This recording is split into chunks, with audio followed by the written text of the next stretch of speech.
Well, I think the current system, could be looked at, maybe tweaked here and there, but the current system recognizes this. I think most of us, when we're looking for professional help, want someone with a lot of experience. And generally speaking, seniority or experience counts. And as eager as many of the young teachers are and as talented and desirous of impacting students' lives in a positive way that they are, they don't have the skills of someone mid-career who's matured and has their teaching down pat.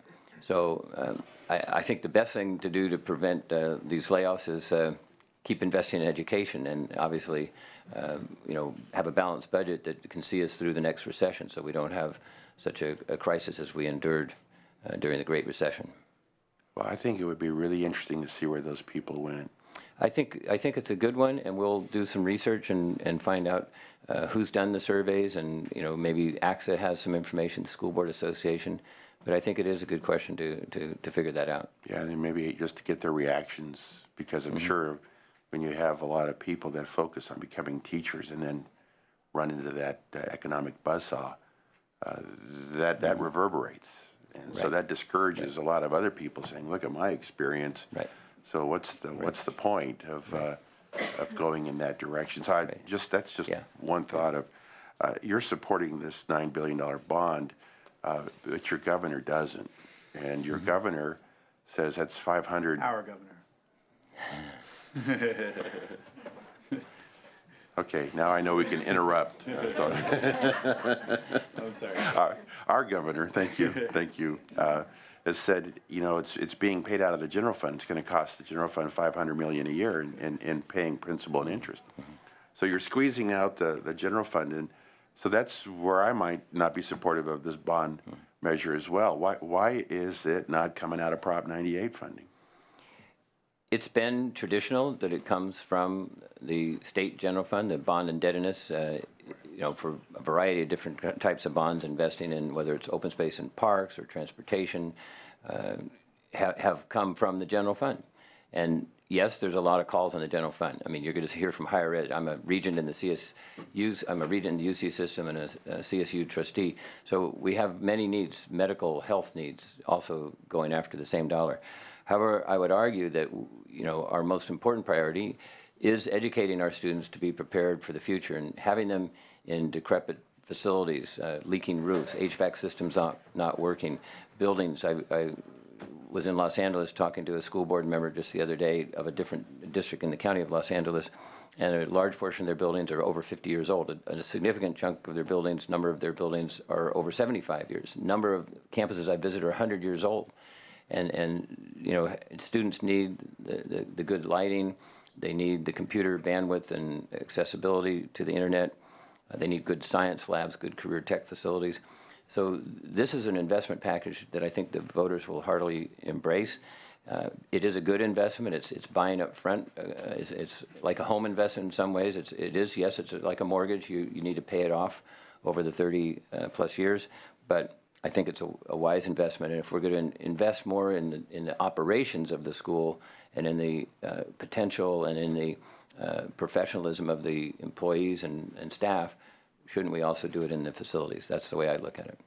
Okay, well, maybe to close, I feel, Mr. Chair, I'm getting the fiddler on the roof response, tradition, and I'm wondering maybe we ought to relook at our traditions and see what we can do to accomplish your goals, but also try to make everything else fit, because the general fund is getting hit really hard with requests for high-speed rail, for road improvements, for maintenance, for pension system contributions, and it's just getting squeezed dramatically.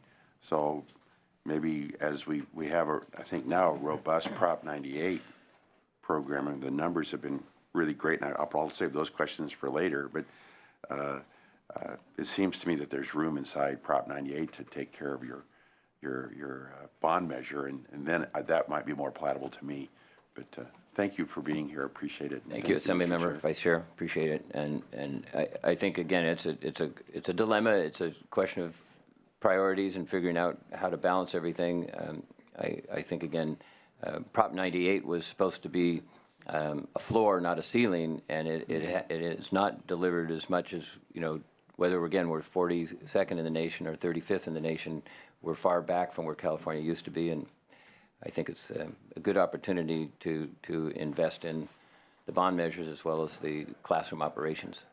Thank you. Thank you, Senator Morlock. Senator Allen? Nothing further? One last question for me. Just there's so many areas, so many things we could talk about. And you've done, Yes. in my opinion, a tremendous job as superintendent. And thank you for the time. I know your whole life has been pretty much devoted to this the last several years. Civics education. With the presidential election coming up, we've seen primaries. What do you have in mind? What does the department suggest to enhance civics education for California? Well, first, we are part of a task force with the Chief Justice.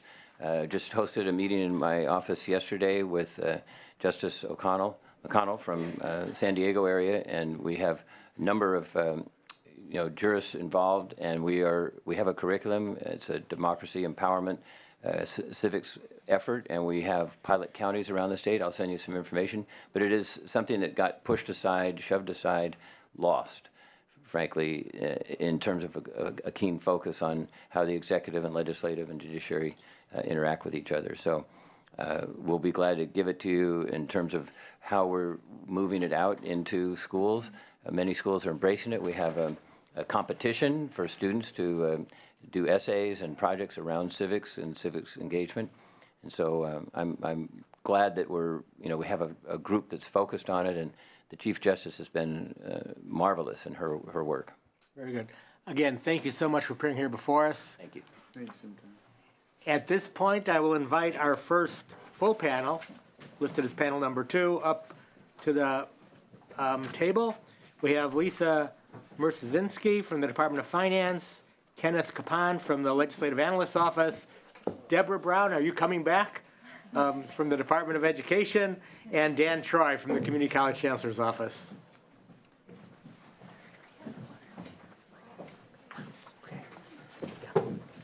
And if there are additional staff in support, sitting on either side at the end is fine. Don't want you to hit me.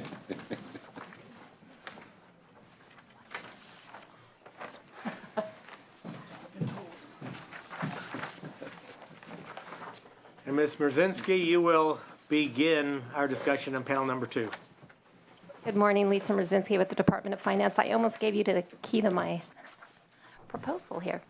The handout you're receiving is a 2-page handout, and it's an overview of the 2016 governor's budget for Proposition 98. I'm going to just summarize some of the major changes that are happening in Prop 98 guarantee, and then briefly go over the spending proposals that are part of the governor's budget. So in Figure 1, there's 3 fiscal years of Proposition 98. 14-15, I'm showing the revised levels for 14-15 and 15-16, and in 16-17, it's the proposed budget level. In 2014-15, the revised Proposition 98 level is $67.7 billion. That's a $387 million increase over the estimate that was made last year at Budget Act. The majority of this increase is coming from an unanticipated increase in property taxes. 14-15 excuse me, is a Test 1 year, so property taxes are not an offset like they are in Test 2 and Test 3. They're actually added on top of the State General Fund contribution. State General Fund contribution is generally 40% of State General Fund revenues.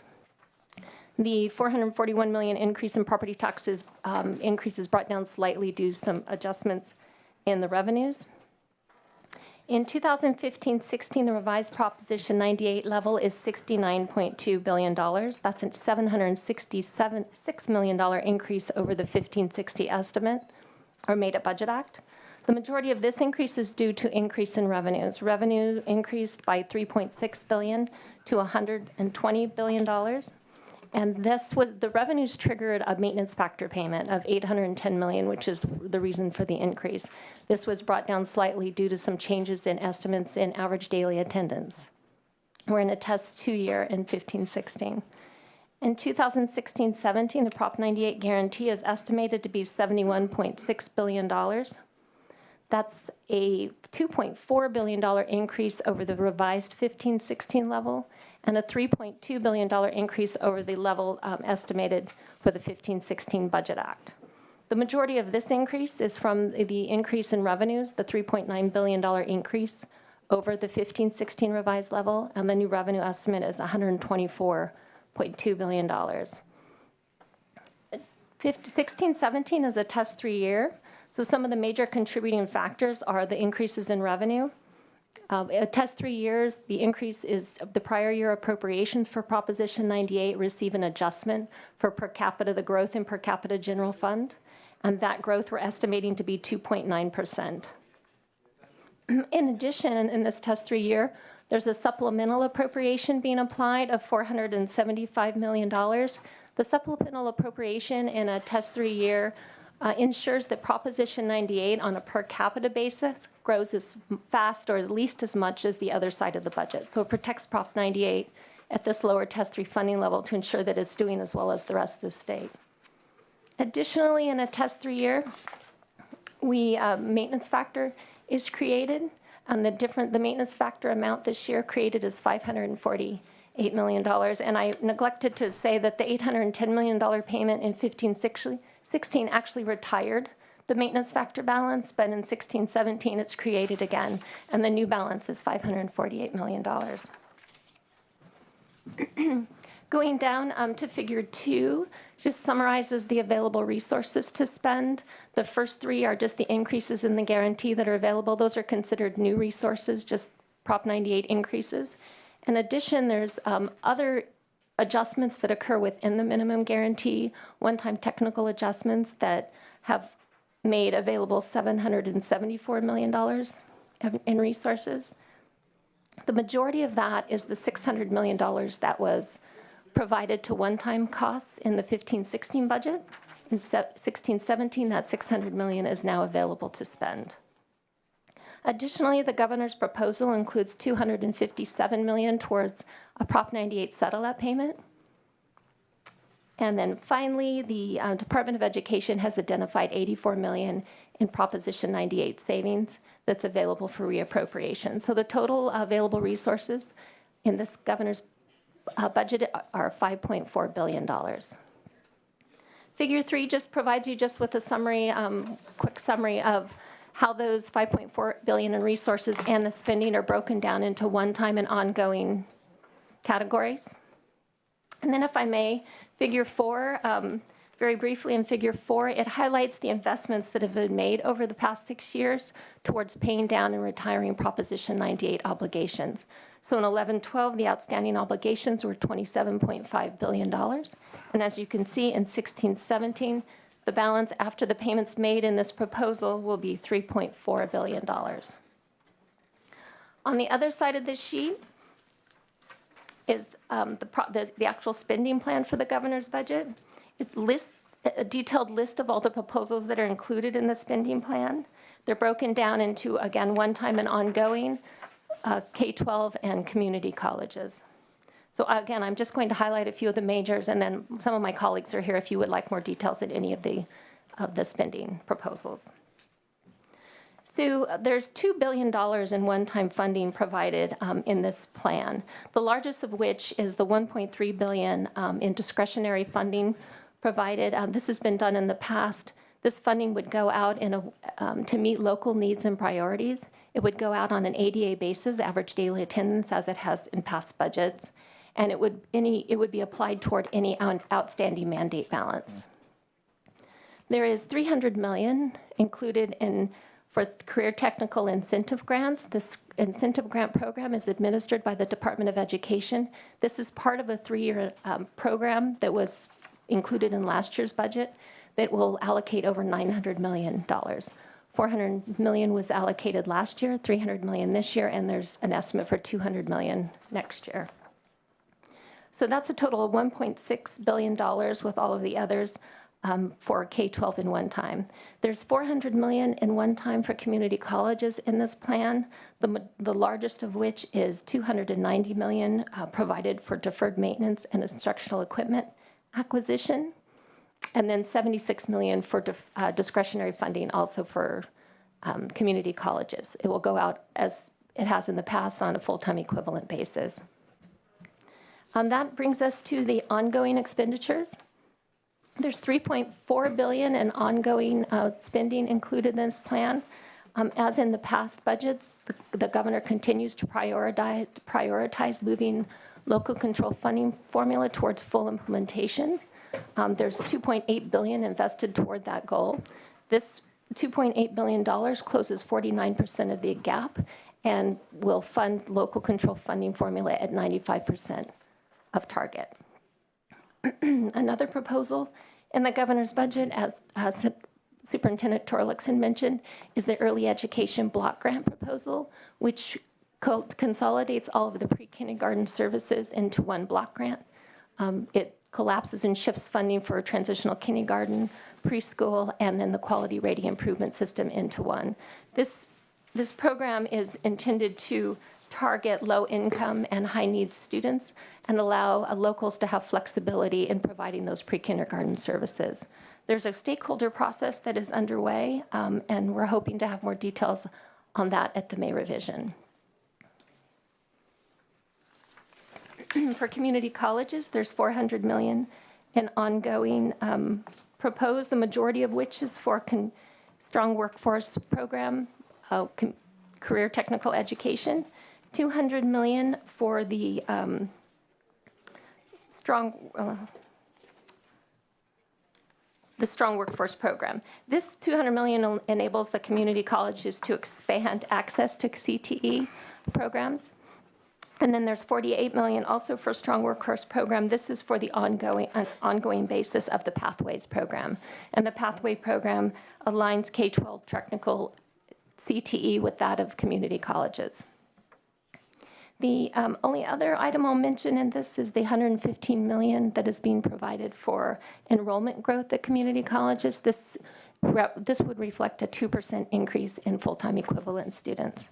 So in total, the $5.4 billion in spending, $3.4 billion is for ongoing and $2 billion in one time. With that, any questions?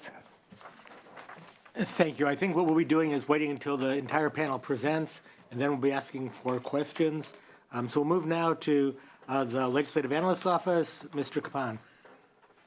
Thank you, and good morning, Mr. Chair and Senators. It's great to see you again. Kenneth Capon with the Legislative Analyst's Office. I think the administration did a nice job summarizing the proposal, and you have a lot of additional detail in your agenda.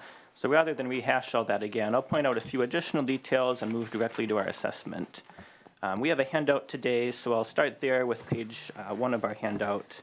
As the administration noted, the 2014-15 minimum guarantee is up $387 million, primarily due to higher than expected local property tax revenue.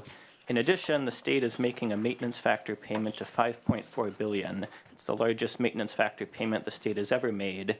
As you know, the state accumulates this maintenance factor obligation in tight fiscal times. In stronger economic times like 14-15, we pay that off more quickly. We pay it off even more quickly when revenue is very good. In 15-16, with the guarantee up $766 million, the state, due to higher than expected revenue, makes yet another maintenance factor payment and completely pays down all of the maintenance factor, ending the year with no maintenance factor on the books for the first time since 2005-06. There's a few other changes in inputs, primarily slightly lower than expected estimates of K-12 attendance statewide. Turning to page 2 of our handout, as the administration mentioned, the minimum guarantee in 2016-17 is $71.6 billion. That's an increase of $3.2 billion over the 2015-16 Budget Act, and again, due primarily to growth in general fund revenue. One interesting dynamic that's happening in 16-17, similar to past years, is a very large increase in local property tax revenue. Of the increase in total school funding, local property tax revenue covers around 60% of the increase. And that's primarily due to 2 reasons. First, since bottoming out in 2011, the housing market in the state has experienced a strong recovery, and the administration estimates growth of around 5.6% in assessed housing values. That drives an increase of around $929 million in local revenue. In addition, the state benefits from the end of a shift of revenue in the early 2000s the state shifted some local property tax revenue away from schools and community colleges in order to finance a bond the state had sold to finance its own operating deficit. That revenue is starting to shift back to the state and shift back to schools and community colleges, which frees up general fund that the state would otherwise have to provide. Turning to page 3 of our handout, the administration already walked through its major proposals. As you heard, the largest proposal is $2.8 billion ongoing to continue implementation of the local control funding formula. That's for K-12 schools. For community colleges, the budget provides more than $250 million on a one-time basis for deferred maintenance and instructional equipment. It also provides that $200 million for the new workforce development program. The budget also includes around $1.4 billion in one-time payments that could be used for any local purpose, but would be used to retire the mandate backlog that the state has accumulated over the past few years. Page 4 of our handout is simply a summary of the major spending proposals in 16-17. All of that will be covered in subsequent hearings, so I won't go through that in detail. Turning to page 5, we've got a few comments to share with you on the estimates of the guarantee. As you know, in past hearings, we've sometimes had differences with the administration in terms of how much general fund revenue we expect. It's a different story this year. We think the administration has very solid revenue estimates, and correspondingly, their estimates of the minimum guarantee seem like a very reasonable starting point for this committee's deliberations. One point we would like to note is that the way that general fund revenue changes could have a much different effect on school funding depending on the year that it occurs. So typically, school funding goes up when state revenue goes up, and it goes down when state revenue declines. But that dynamic varies a little bit by fiscal year. The 14-15 minimum guarantee is highly sensitive to state revenue, and any changes in that year would change school funding virtually dollar for dollar. It's the opposite situation in 15-16. The guarantee is very insensitive. We've paid off all that maintenance factor, and so revenue could go up or down by billions of dollars with no real effect on school funding. 16-17 really falls between those two extremes. Any change in state revenue would change school funding by roughly 50 cents on the dollar for each dollar of state revenue. One issue that we do raise concerns the administration's estimate of local property tax revenue. We think it's around $1 billion too low across the 2015-16 and 16-17 fiscal years. That primarily relates to differences in two areas. The largest involves estimates of revenue from the dissolution of redevelopment agencies. As you know, the legislature dissolved those agencies in 2011 and provided for a shift of that revenue back to schools and community colleges over time. We think the administration across the 2 years is around $700 million too low in their estimates of that revenue. In addition, we think that assessed property values are likely to grow somewhat more quickly based on recent data that's been submitted by county assessors. We estimate growth of around 6% in 15-16 and 6.3% in 16-17. That's a little bit higher than the 5.6% the administration is projecting for those 2 years. The higher local property tax revenue doesn't have much of an effect on school funding, but it does mean that more funding is freed up on the non-98 side of the budget. And you could use that to provide schools with additional funding or for any other state priority. Turning to page 6, we'll share some comments on the overall budget architecture. The budget includes $520 million in 16-17 resources that are dedicated to one-time activities. And that amount gives you a little bit of a cushion if Proposition 98 declines in future years. If the guarantee declines, the expiration of that one-time funding means you don't have to cut ongoing programs like community college apportionments or the local control funding formula. If the legislature wants even more of a buffer, you could think about dedicating more of that funding to one-time activities. You also heard a lot of questions earlier and comments about the extension of Proposition 30. We've looked at the numbers, and we estimate that an extension of Proposition 30, the income tax portion, would raise between $5 billion in a very poor economy to $11 billion in a very good economy. You might use the midpoint of that range, around 7 to 8 billion, and more of a good but not great economic situation. We've also looked at various configurations and how the guarantee, what factors might be in play for Proposition 98.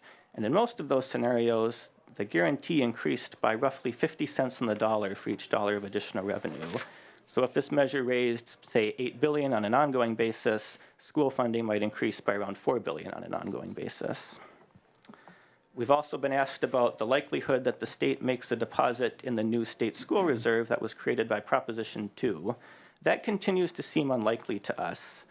There are many conditions that need to be met for a deposit. One of those will be met this year when the state pays off all of the maintenance factor obligation.